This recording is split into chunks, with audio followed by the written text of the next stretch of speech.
Musika ang buhay ni Carmencita Arambulo at ipinamana niya ang hilig at husay hindi lang sa kanyang mga anak. Naging nanay-nanayan din siya sa kanyang mga estudyante. Kilalanin natin ang isa pang natatanging ina sa ulat ni Liza Reyes.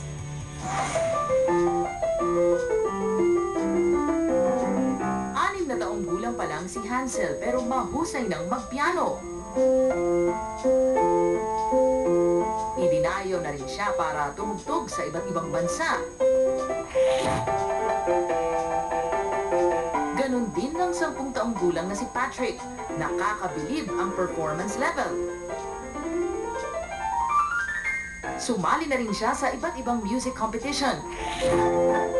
Salamat sa kanilang music teacher na si Carmencita Arambulo. 1968 nang itatag niya ang Green Hills Music Studio. Dito siya nakilala bilang Mrs. A. Gusto niyang hikayatin at turuan ang mga batang may ibubuga sa musika.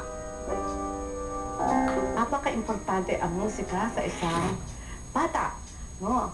Unang-una, natututo ang isang bata ng disiplina. Dahil hindi gagaling sa music kung walang disiplina. Pati ang mga anak niya, tinuruan niyang tumugtog. Ang 2 sa 5 niyang anak nagmana kay Mrs. A.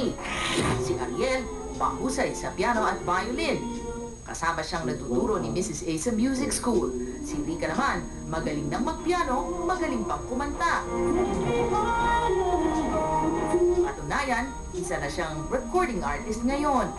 Talagang, she was always teaching constantly, and there was music around the house constantly.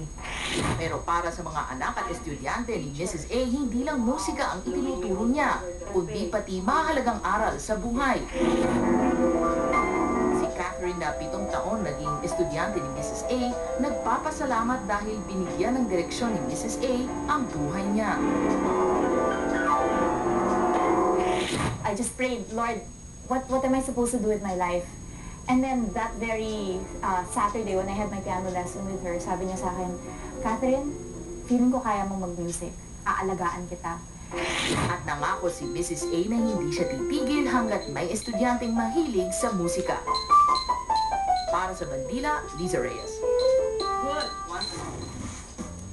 Kung may nanay-nanayan, meron din namang future nanay.